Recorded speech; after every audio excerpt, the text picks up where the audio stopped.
Shalom Jemaat GB Puri Indah yang dikasih Tuhan serta segenap jemaat Tuhan yang ikut hadir dalam ibadah online pada hari ini. Perkenalkan, saya Fernando Conan. Terima kasih atas kesempatannya untuk bisa sharing, berbagi berkat lewat kebenaran firman Tuhan. Sebelum kita mulai, mari kita bersatu hati dalam doa. Bapa, terima kasih, Engkau sangat baik, Engkau sungguh baik Tuhan. Terima kasih Engkau telah memperhitungkan kami semua untuk masuk ke tahun 2021.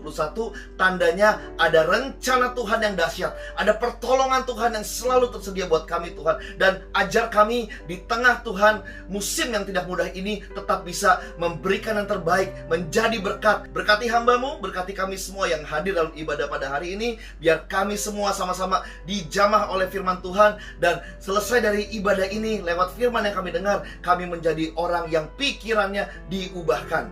Di dalam nama Tuhan Yesus, kami telah berdoa dan mengucapkan syukur. Yang percaya sama-sama kita katakan amin. Sekali lagi shalom saudara. Tahun 2021, Paniko mendapatkan visi dari Tuhan sebagai tahun integritas. Tandanya tahun pengujian, tahun karakter. Ketika kita diuji dengan masalah, diuji juga dengan berkat, apakah kita bisa senantiasa memuliakan Tuhan?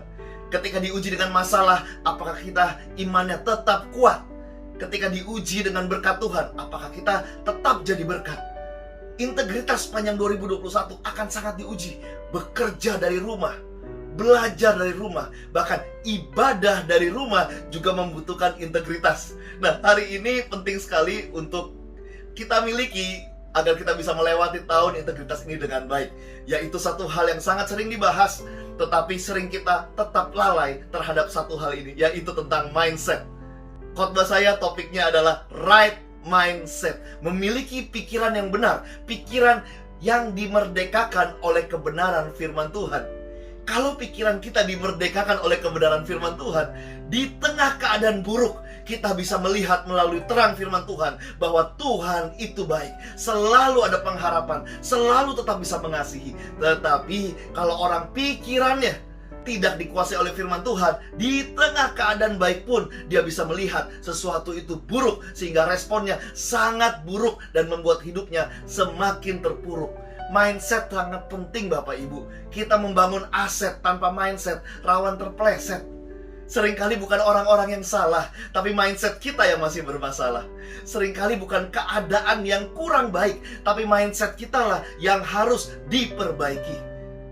Nah, Paulus mengatakan dalam kitab Korintus, 2 Korintus 11 ayatnya yang ketiga. Paulus mengatakan, tetapi aku takut kalau pikiran kamu disesatkan dari kesetiaan kamu yang sejati kepada Kristus, sama seperti Hawa diperdaya oleh ular itu dengan kelicikannya. Jadi ada orang Kristen yang tadinya setia. Makanya Paulus bilang, aku khawatir kalau kamu disesatkan dari kesetiaanmu yang sejati. Awalnya setia, tetapi kalau pikiran kita mulai diperdaya seperti Hawa. Nah, seringkali kita orang anak terang, tapi nggak jadi terang lagi. Kita sebagai garam di tengah dunia, tapi nggak jadi garam lagi. Jadi penting sekali kita dalam tahun 2021 ini yang sedang kita lewati, kita harus menjaga pikiran kita. Jangan sampai ditipu dan diperdaya oleh iblis. Bapak Ibu terkasih, penting sekali kita bisa mengganti apapun. Kita bisa ganti mobil kalau ada uang. Kita bisa ganti handphone kalau ada uang. Kita bisa ganti pekerjaan. Tetapi kalau mindset kita tidak kita ganti, mindset yang salah tidak kita ganti, the same problem will happen. Kuncinya ada dalam pikiran kita. Joyce Meyer mengatakan dalam bukunya, medan peperangan ada di dalam pikiran kita. Dan pikiran adalah pembeda. Orang yang optimis, orang yang pesimis, mindsetnya pasti beda. Seorang pemenang, seorang pecundang, mindsetnya pasti beda. Cara Saul menghadapi Goliat dan cara Daud menghadapi Goliat, mindsetnya berbeda, makanya hasilnya berbeda. Karena mindset yang kita jaga, mindset yang kita bawa, itu akan menggiring kita pada sebuah hasil. Kalau mindsetnya buruk, hasilnya akan cenderung buruk. Tetapi kalau mindset kita benar, hasilnya pasti bersinar. Jadi penting sekali bagaimana kita menjaga mindset yang benar. Orang yang di tengah COVID mengeluh negatif, Percayalah, sebelum COVID, dia juga sering mengeluh dan memang sudah negatif. Kebetulan ada COVID, jadi semakin negatif lah dia, ada alasannya. Sebaliknya orang yang di tengah COVID, dia orangnya positif, itu sebelum COVID memang orangnya senantiasa berpikir positif, berpikir benar. Sehingga ketika COVID terjadi di tahun lalu, dia hanya kaget sementara. Habis itu kembali berpengharapan, kembali menabur kasih, kembali berjalan dalam iman. Berjalan dalam iman artinya berjalan sambil melakukan firman. Karena iman tanpa perbuatan adalah mati. Jadi penting sekali, apa itu mindset? Mindset adalah cara pandang. Cara kita memandang sesuatu, itu adalah mindset kita. Kalau cara pandangnya sudah salah, moodnya pasti bermasalah.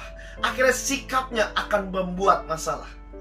Ada seorang suami, kalau ke customer sangat baik sekali, senyum, murah hati, ramah.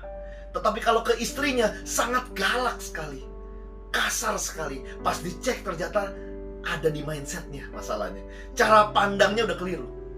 Dia memandang customer sebagai sebuah pemasukan, makanya dia ramah. Dia memandang istrinya sebagai sebuah pengeluaran, makanya dia marah. Ya, jadi penting nih kalau kita pengen hal baik terjadi, hal baru yang berbeda terjadi, cara pandang kita halnya boleh sama, tetapi kita pandang dengan cara yang berbeda sehingga menghasilkan suasana hati yang berbeda. Cara kita memandang sesuatu. Roma 12 ayat 2. Roma 12 ayat 2 ini ayat yang sangat populer, ayat yang mungkin kita sudah hafal. Tapi pertanyaannya, apakah kita sebagai orang percaya, kita sebagai murid-murid Yesus berjalan dengan Roma 12 ayat 2? Apakah kita seorang suami yang berjalan dengan Roma 12 ayat 2? Apakah kita seorang istri yang berjalan dengan Roma 12 ayat 2? Apakah kita seorang bos, seorang karyawan, seorang anak, seorang pelayan Tuhan yang berjalan dengan Roma 12 ayat 2? Ayat itu berkata, jangan menjadi serupa dengan dunia ini, tetapi berubahlah lewat pembaharuan budimu, sehingga kamu dapat membedakan manakah kehendak Tuhan, kehendak Allah, apa yang baik, apa yang berkenan, dan apa yang sempurna. Apa kita berjalan hidup dengan akal budi, pikiran yang senantiasa diperbaharui tentunya oleh kebenaran firman Tuhan. Makanya lagunya dari dulu sampai sekarang masih sama Bapak Ibu. Baca kitab suci, doa tiap hari kalau mau tumbuh. Baca kitab suci, doa tiap hari kalau mau tumbuh. Jadi penting sekali kita harus memiliki pikiran yang senantiasa izinkan firman Tuhan menjamah pikiran kita. Buku-buku motivasi membuat kita menjadi positif, tetapi firman Tuhan yang kita renungkan membuat kita pikirannya menjadi merdeka. Dan Roma 12 ayat 2 ini nyambung dengan ayat yang pertama. Ini konteksnya bicara sebuah ibadah yang sejati. Salah satunya memberikan ibadah yang sejati adalah dengan pikiran yang tidak sama dengan dunia. Kalau kita mengeluh ketika keadaan negatif, ketika kita bersungut ketika keadaan negatif, itu sama seperti dunia. Kalau kita mengasihi, tunggu dikasihi dulu, itu jadi dunia. Orang Kristen, murid Yesus, kuncinya inisiatif. Kita duluan. Kita harus mengasihi orang, walaupun orang gak harus mengasihi kita. Kita gak bisa paksa orang. Kita harus menghormati orang, walaupun orang mungkin gak harus menghormati kita. Tapi kita tetap harus menghormati orang. Biar dimanapun kita berada, kehadiran kita menjadi berkat. Ada 3 hal yang harus kita lakukan supaya kita punya mindset yang benar. Bagaimana caranya memiliki pikiran yang fit di tengah COVID? Nah ini, ada 3 hal penting. Ganti baju, ganti handphone, ganti mobil, bahkan ganti rumah bisa gampang kalau ada uangnya. Tetapi ganti pikiran bagaimana caranya?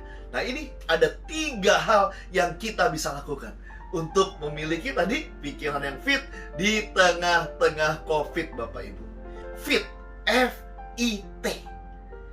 F, bicara fokus pikiran harus benar. Fokus pikiran kita harus benar. Hidup kita ini tidak selamanya.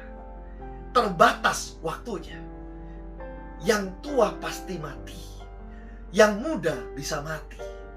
Yang bau tanah bisa mati. Yang bau parfum juga bisa mati. Waktu kita terbatas, tetapi dalam waktu yang terbatas ada panggilan Tuhan, ada pertanggungjawaban yang Tuhan berikan kepada kita. Jadi kita nggak bisa fokus ke semua hal. Pastikan kita fokus kepada hal-hal yang benar. Kalau fokusnya sudah salah, responnya, suasana hati jadi salah. Ada orang fokus ke janji orang. Fokuslah ke janji Tuhan, saudara. Yang namanya orang berjanji bisa lupa, ya udah, yang namanya orang dia lupa. Bahkan mungkin saya juga mengalami orang berjanji bukan cuma lupa, dia cerita sama semua orang kalau dia sudah melakukan janji itu. Padahal enggak sama sekali. Tetapi jangan kita marah, jangan kita bete, jangan fokus ke janji orang, cenderung lupa. Fokuslah ke janji Tuhan. Janji Tuhan besar, janji orang itu kecil. Kalau kita fokus ke janji orang, akan kecil impact kita. Kita akan jadi orang yang berkecil hati, yang gampang bete dan sebel. Fokus ke janji Tuhan, Tuhan gak akan lupa janjinya. Dan orang yang lupa janjinya sendiri terhadap kita, itu gak menggagalkan janji Tuhan yang besar kepada kita. Fokus ini penting sekali, Bapak Ibu. Di Filipi 4 ayat 8, fokus yang benar. Pikirkanlah segala yang baik, segala yang manis, segala yang benar, yang mulia, semua yang adil, yang patut disebut kebajikan, yang sedap didengar. Pikirkanlah semuanya itu. Fokus kita kemana? Ketika ada masalah, apa yang kita fokuskan? Sisi mana yang kita lihat? Dalam satu kejadian, ada banyak sudut, ada banyak angle yang bisa kita perhatikan. Kalau salah fokus pada angle dari sebuah masalah, kita akan jadi bersungut dan mengeluh. Dan apa yang kita keluhkan seringkali yang banyak orang syukuri. Ada orang mengeluh punya bos yang suka marah-marah, padahal di luar sana ada orang yang butuh pekerjaan. Bos model apapun gak apa-apa, dia butuh digaji. Apa yang kita keluhkan seringkali itu yang banyak orang syukuri. Pastikan fokus kita jaga. Ketika ada masalah, pastikan apa yang kita fokuskan. Fokus kepada hal yang benar. Apa yang baik, apa yang benar, apa yang patut disebut kebajikan. Matius 6 ayat 33, carilah dahulu kerajaan Allah dan kebenarannya. Fokus kita, prioritas kita itu memang kepada kerajaan Tuhan, kasih Tuhan, damai sejahtera, kebenaran. Itu fokus kita. Makanya ketika ada masalah, fokus kita kemana? Ketika kita tidak sanggup menjalankan sesuatu perkara, apa kita fokus ke Filipi 4 ayat 13? Segala perkara dapat aku tanggung di dalam Kristus yang memberi kekuatan kepadaku.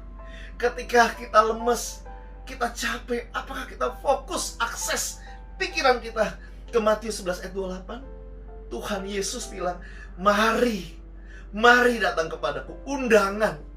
Mari, itu undangan dari Yesus. Mari datang kepadaku, hai engkau yang letih lesu dan berbeban berat. Aku akan memberikan kelegaan kepadamu. Itu Tuhan ngundang. Fokus ke undangan Tuhan. Ketika apa yang kita ingini kok gak dapet ya, apakah kita fokus ke 1 Korintus 2 ayat 9? Apa yang tidak engkau pikir, apa yang tidak timbul dalam hatimu, apa yang tidak pernah kamu dengar, itu aku berikan kepada orang-orang yang mengasihi aku. Fokus mengasihi Tuhan dan jangan dikte Tuhan. Karena Tuhan tahu apa yang terbaik. Kita hanya bisa melihat apa yang terjadi, tapi Tuhan tahu untuk apa itu terjadi. Karena kita tahu apa yang buruk buat kita belum tentu buruk buat Tuhan, Bapak Ibu. Dan apa yang baik buat kita belum tentu baik buat Tuhan. Banyak hal di luar kontrol kita, tetapi tidak ada satupun hal di luar kontrolnya Tuhan, Bapak Ibu. Jadi penting jaga fokus kita, jaga fokus pikiran kita untuk memiliki mindset yang fit. Yang kedua, fit ya. Bicara isi pikiran harus benar. Yang pertama, fokus pikiran harus benar. Yang kedua, bicara isi pikiran kita harus benar. Isi pikiran ini datang dari mana? BTP. Bacaan, tontonan, pergaulan. Apa yang kita baca, apa yang kita tonton, dengan siapa kita bergaul. BTP kita itu harus kita pilih. Itu tanggung jawab kita. Apa yang kita baca, firman Tuhan harus kita baca. Bukan cuma baca, renungkan. Renungkan dan lakukan. Ya, ketika logos kita renungkan, itu akan sangat mudah menjadi rema dalam kehidupan kita. tontonan. Apa yang kita tonton? Ada orang, ibu-ibu misalnya nontonnya sinetron terus. Jeritan hati seorang istri. Wah, ikatan cinta. Ya nggak apa-apa sih. Tetapi kalau itu terus dan nggak diimbangi dengan asupan kebenaran firman Tuhan, kita jadi rapuh, melo. Karena yang kita kuat ini karena firman Tuhan tinggal di dalam kita. 1 Korintus 10 ayat ke-23 bilang seperti ini, Bapak Ibu. Segala sesuatu diperbolehkan, benar. Tetapi bukan segala sesuatu membangun. Segala sesuatu diperbolehkan, benar. Tetapi bukan segala sesuatu berguna. Jadi Tuhan kasih kita free will nih. Cuman pertanyaannya, free will kita nih berkenan nggak? Ini indikatornya menurut firman Tuhan. Indikator free will kita berkenan ialah apakah itu berguna? Apakah itu membangun? Kalau itu nggak berguna dan itu nggak membangun, bahaya saudara. Kita nggak dewasa dalam Tuhan. Ada orang yang hobinya nonton drama Korea terus. Drama Korea terus. Nggak salah sih, masalahnya itu drama Korea itu menyambung. Akhirnya kita jadi ketagihan. Akhirnya firman gak ada waktu untuk dibaca. Penting sekali jaga pikiran kita. Masukin firman Tuhan setiap hari untuk membersihkan pikiran kita dari hal duniawi yang masuk ada nih dalam pikiran kita. Tapi kita bersihkan lewat firman Tuhan. Jangan kebalik. Masukin yang duniawi sehingga membersihkan firman Tuhan yang ada cuma seminggu sekali masuknya. Firman Tuhan, haus dan lapar kepada firman Tuhan. Benih tidak pernah salah karena firman Tuhan, tapi tanah hati sering bermasalah. Miliki tanah hati yang baik. Tanah hati yang baik adalah orang yang menyambut firman, orang yang haus dan lapar. Tabur pikiran kita dengan bacaan, tontonan, pergaulan yang tepat. Menabur pikiran akan menuai tindakan. Menabur tindakan akan menuai kebiasaan. Menabur kebiasaan, kita akan menuai karakter. Menabur karakter, kita akan menuai masa depan. Orang yang masa depannya hancur nggak jelas, cek karakternya nggak jelas, cek kebiasaannya tidak jelas, cek tindakannya tidak jelas, cek apa yang senantiasa dia masukin ke pikirannya, pasti hal-hal yang tidak jelas. Sebaliknya, orang yang memasukkan pikiran dengan hal-hal yang berkualitas, cek tindakannya pasti berkualitas, cek kebiasaannya pasti kebiasaan-kebiasaan yang berkualitas.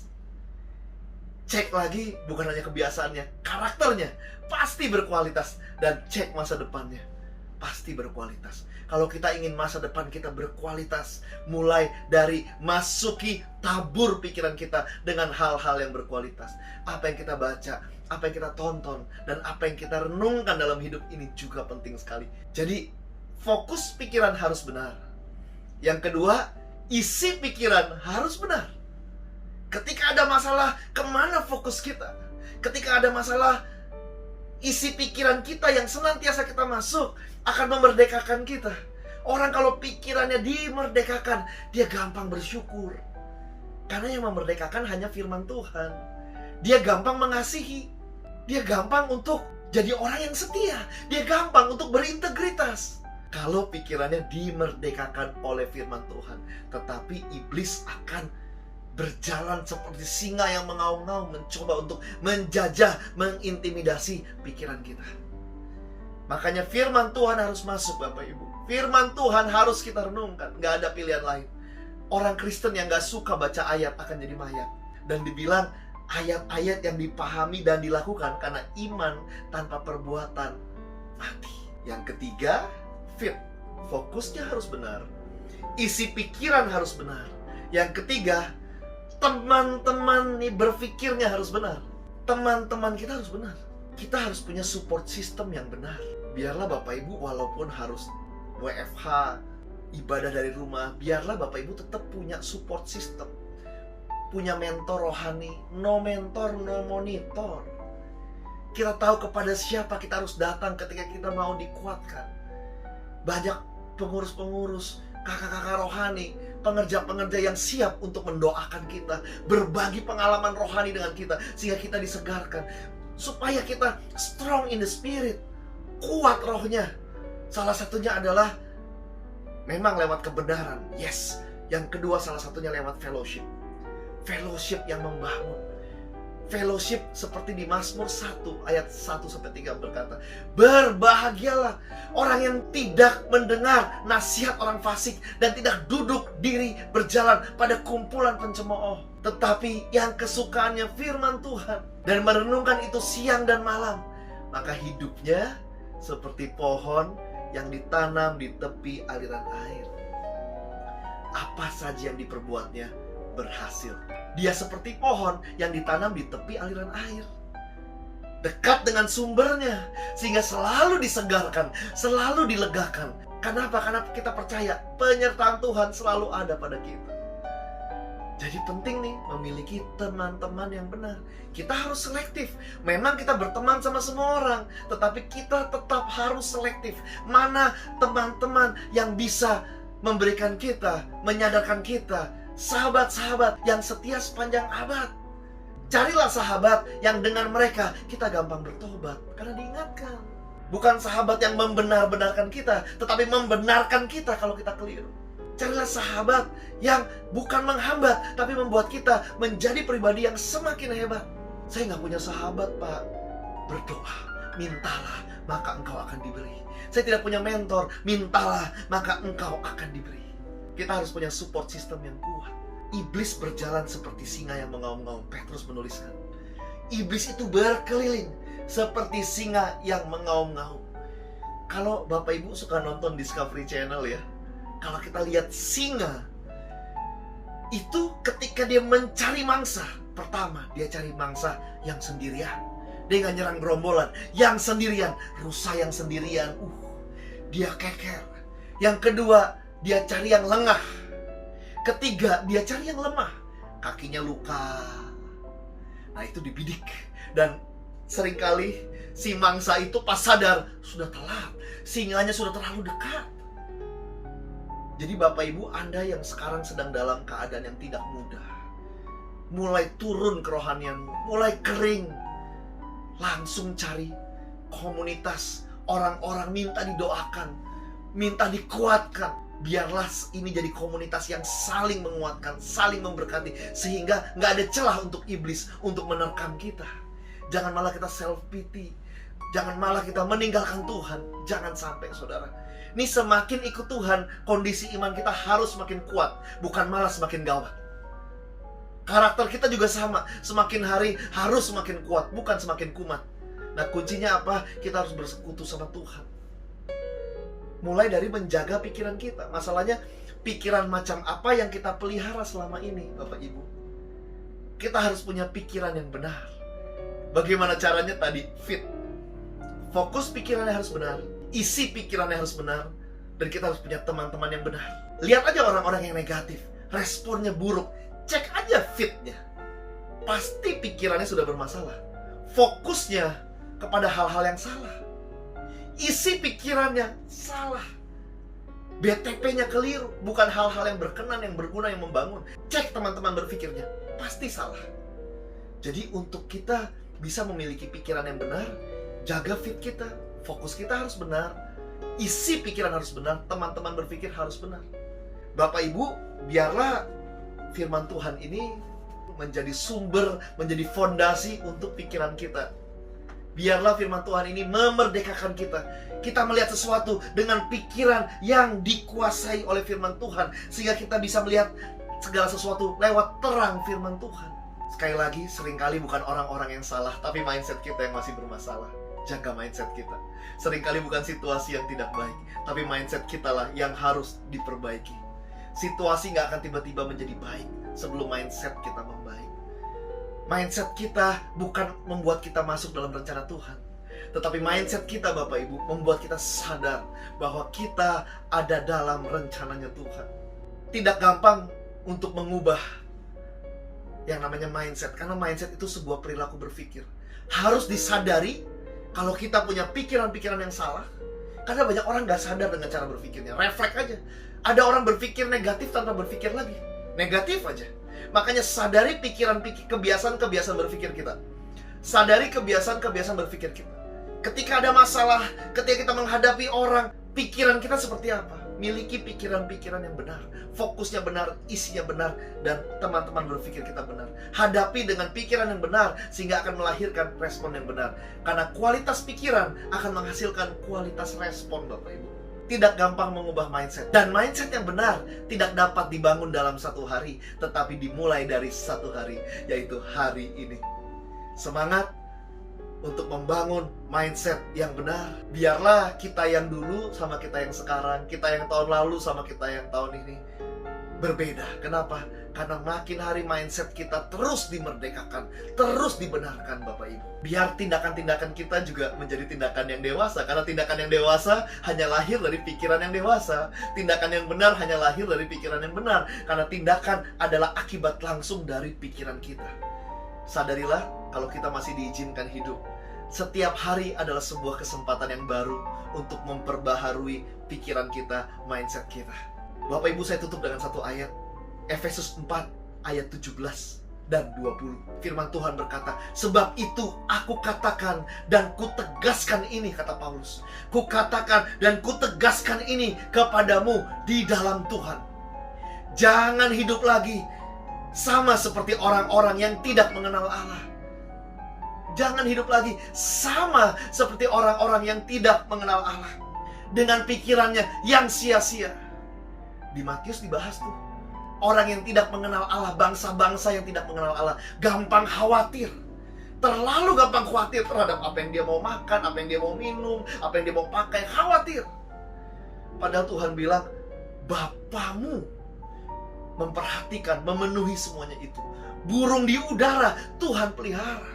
Makanya jangan khawatir akan hari esok. Banyak orang bilang, jadi orang tuh gara-gara mikir gitu nggak merencanakan hari esok. Loh, membuat rencana sama khawatir itu dua hal yang berbeda. Kita bisa tetap merencanakan sesuatu, tapi jangan menjadi khawatir. Saya ulangi, sebab itu kukatakan, kutegaskan ini kepadamu di dalam Tuhan. Jangan hidup lagi sama seperti orang-orang yang tidak mengenal Allah dengan pikirannya yang sia-sia. Tetapi jemaat GBI Puri Indah bukanlah demikian. Karena jemaat GBI Puri Indah telah belajar mengenal Kristus. Tugas kita terus belajar. Pengenalan kita akan Tuhan akan semakin memerdekakan pikiran kita. Orang yang mengenal Kristus, pikirannya gak sia-sia, sehingga dia bisa jelas jadi pembeda. Dia jadi difference maker. Dia jadi garam, dia jadi terang. Dan hidupnya pasti berbuah. Biarlah mengawali tahun 2021 ini, kita sudah menyiapkan, kita sudah membangun terus pikiran yang benar. Mulai dari jaga fokus pikiran kita harus benar, memiliki isi pikiran BTP yang benar, dan memiliki teman-teman berpikir yang benar. Kiranya firman Tuhan ini bisa membuat Bapak Ibu menjadi pribadi yang memiliki pikiran yang benar. Kita satu hati dalam doa. Bapa, terima kasih, Engkau baik, Engkau sangat baik, Engkau sungguh baik, Tuhan Yesus. Engkau maha hadir dimanapun kami berada. Engkau itu ada. Walaupun kami ibadah secara online, tapi kemahahadiran-Mu itu lebih dari cukup untuk menjamah kami, untuk memberkati kami, untuk memuaskan dahaga kami akan kebenaran firman Tuhan. Bapa, ajar kami untuk bisa memiliki pikiran yang benar. Mindset kami yang banyak yang keliru, yang jahat, yang negatif, yang kotor, biarlah dipenuhi, dimerdekakan oleh kebenaran firman Tuhan. Bapa, kami percaya kalau pikiran kami dimerdekakan oleh firman Tuhan, gak ada alasan untuk kami takut. Gak ada alasan untuk kami hilang pengharapan. Gak ada alasan untuk kami hidup dengan kekhawatiran. Karena kami sungguh percaya, kalau dulu Yesus tolong kami, sekarang Yesus pasti tolong kami. Dan masa depan kami pasti aman. Yesus pasti juga tolong. Terima kasih Bapa, berkati agar kami senantiasa berjalan dengan pikiran yang dimerdekakan oleh firman Tuhan. Berkati semua jemaat GBI Puri Indah dan para jemaat Tuhan yang menyaksikan, yang ikut dalam ibadah online pada hari ini kami semua diberkati, diubahkan, dan siap jadi pelaku firman Tuhan. Roh Kudus yang hibur, yang kuatkan, dan memampukan kami untuk jadi pelaku firman. Hamba telah selesai, biar firman ini dimateraikan dan benar-benar menjadi senjata, menjadi benih yang tumbuh subur dan menghasilkan buah sampai 100 kali lipat dalam kehidupan kami, menjadi rema dalam kehidupan kami. Terima kasih Tuhan, hamba telah selesai. Di dalam nama Tuhan Yesus, kami telah berdoa dan mengucapkan syukur. Yang percaya sama-sama kita katakan, amin. Selamat hari Minggu, Tuhan Yesus memberkati. Shalom.